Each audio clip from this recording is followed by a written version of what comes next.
Okay, next up we're going to learn the back stitch. So you're going to use 6 strands of cotton to stitch this line at the top here. Then you're going to use 4 strands for this line and 2 strands for this line. And then again you're going to use 2 strands to do small stitches to do this curly line here. Make sure you're using a variety of colours from your kit to do any of these stitches around the outside, because we don't want you running out of any of the colours. And then once you finish the tutorial, you're going to use a back stitch to stitch this part of the bunting here. So here comes the tutorial. Enjoy! Okay, we're ready to learn the back stitch. I've got about 45 centimetres of cotton here and I'm using all 6 strands.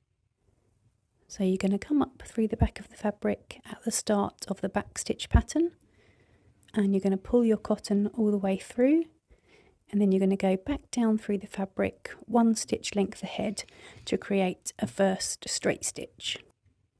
Pull your cotton all the way through so that it lays nice and flat on the fabric.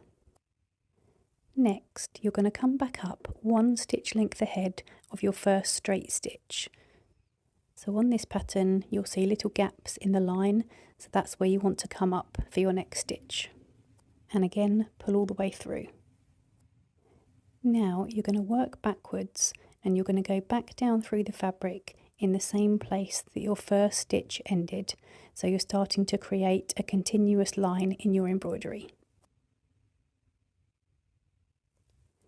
Then you're simply going to repeat this process, always coming up 1 stitch length ahead of your previous stitch and going back down in the same place that your last stitch ended.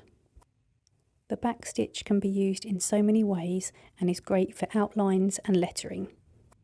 Continue with your back stitch until you reach the end of the line, then simply tie a knot at the back. And there you go, that's the back stitch. Follow me to learn the rest of these stitches.